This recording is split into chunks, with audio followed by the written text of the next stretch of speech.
Coming on up. What's up, boss? How you doing? Hey, doing great. What about you guys? Oh, I love it. I Are we love it. are we saying it right? Limone. Limone, right. I knew it. Let's go. Settle. But before we dive in, settle this very, very important debate. Josh says espresso's the best. I say drip coffee is the best. I'm clearly right. I know you're not going to support me, but maybe you will. Espresso all the way, Come on, you're 100%. talking to an Italian. I set him up. I set him up for that. Espresso and cigarettes. Nothing better, right?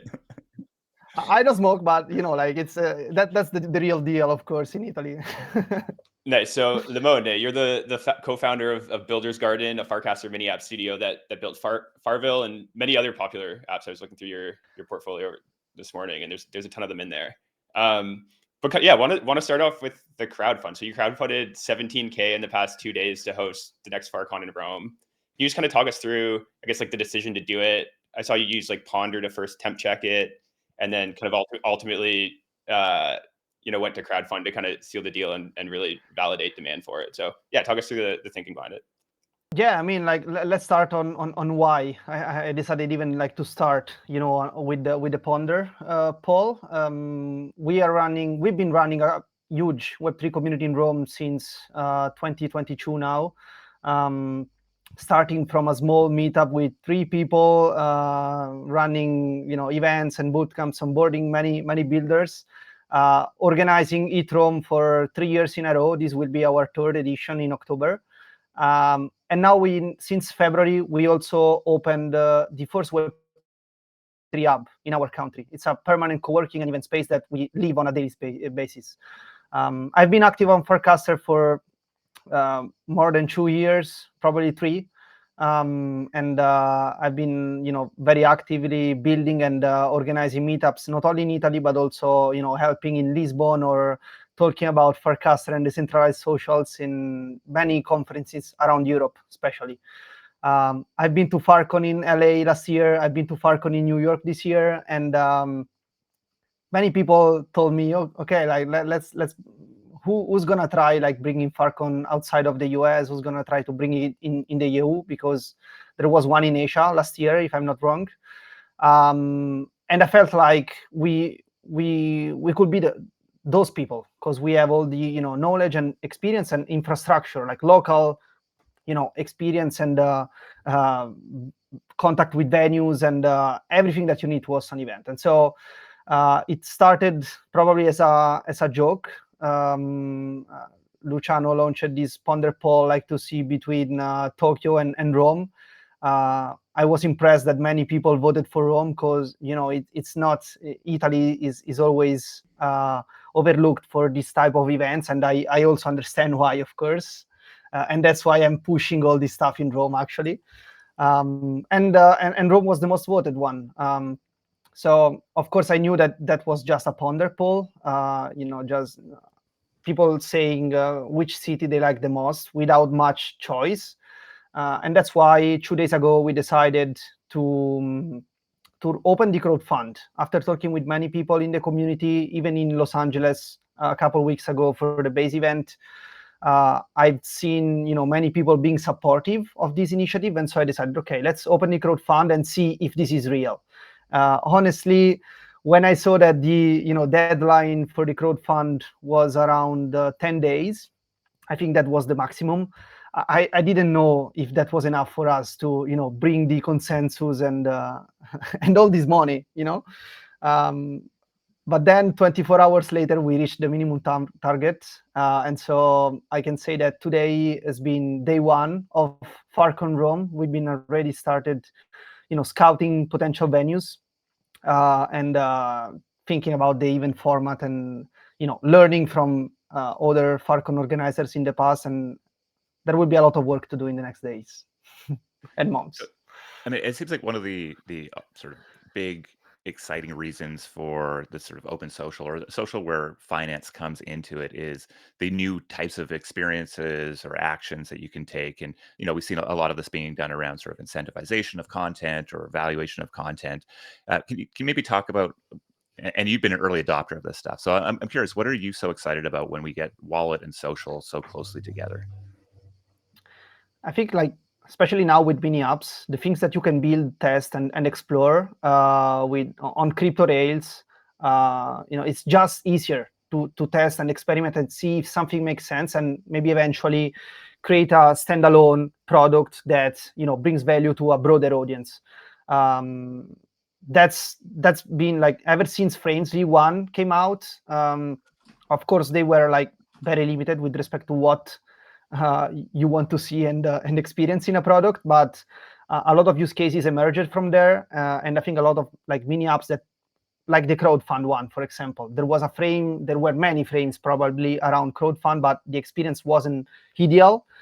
With these mini apps and the easy distribution that you can get on Farcaster and now on Base, eventually you can also expand to other ecosystem like Word.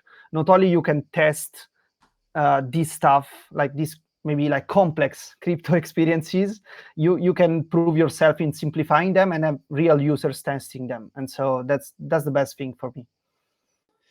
Can you maybe give us a quick temp check on the mini app landscape? Obviously, it was very hot maybe 6 months ago. I think Farcaster is classic for kind of ebbing and flowing in broader interest. So just curious if you kind of as a product studio have seen continued demand to build mini apps, and whether there are any kind of new success stories we should be aware of. Yeah, I think that especially after Farcon in May, at least on our side, demand increased a lot. So we are now like actively building 6 to 7 mini apps in at the same time within the team. Of course, it's not only me. That was different before Farcon, and I think that with the base app coming in, more people will be exposed to these opportunities as a acquisition channel or like go-to-market strategy for already existing products that want to try new things with this new medium. So on that side, I think demand is growing a lot because more people are realizing the potential. At the same time, I'm not sure how easy it is to make sustainable business out of these mini apps. I think it's very important for everyone to have a strategy that can help you go outside of this bubble. Otherwise, if like we are here waiting for the million DAUs that you can access thanks to these mini apps, I don't know how far are we from it. So it's important to balance. I'm curious what your hot take is on the Base app, because I think there's one of the sort of growth narratives for mini apps on Farcaster is Coinbase and Base really leaning into this everything app, and yet obviously it's still invite only, and there's a huge audience there. How are you thinking about that space as a platform for launching these applications? I mean, I don't know how long it will take for them to scale the onboarding and make maybe like even making it open for everybody out there. But what I'm expecting, even talking with people from the team or like just other people in the ecosystem, is that the base app will onboard, or at least will try to onboard net new users instead of expecting people moving from the original Farcaster client to their client. And I'm so excited about this because maybe for the first time we can have crypto experiences or like these simple mini apps being used by non-crypto native audience. Of course, they should have an inclination towards new technology still, but I think it's different audience with respect to what we have now on Farcaster. And are you seeing early examples of that, or because I think that's like I get the angle. I also think that is part of the I think the very crypto native audience has obviously established patterns of behavior and is maybe taking less of a bullish look on the Base app. So I'm curious, are you seeing, and maybe even how are we going to measure that success? The first thing that I noticed while onboarding a bunch of friends is that the experience in creating an account on the Base app is much easier with respect to the Farcaster app. And even with that, especially with Farville, I've seen people not really involved in the ecosystem joining Farcaster and showing up on a daily basis just to play that simple mini app game. So if we've been able to do that with not much experience in the gaming industry, I think it should be like much easier for anybody out there, like to at least like trying doing the same on base, because I think if you want to have a friend playing your game or testing your new experiment, it's much easier. It's a bunch of clicks to have an account for them and opening the mini app and trying it out. So I'm not sure how we can measure how much of these new users will be non-crypto native or crypto native, but the look and feel of the app, I think it's going toward that direction. I mean, just daily active users of mini apps going up, I think is the hope. So we'll see. Oh yeah, 100%. All right, before we let you go, give us the I guess the direct pitch for FarCon and Rome and where people. I mean, we didn't even get into. I mean, I think maybe before I ask that question, I think we created crowdfund on Farcaster because there was just very clearly a big gap in the market. There is this very ubiquitous online activity, which is crowdfunding, and there wasn't a mini app that would allow you to do it. And especially where people have money, you would think that they'd be more willing to part with it for good causes, interesting things, or to be early to something.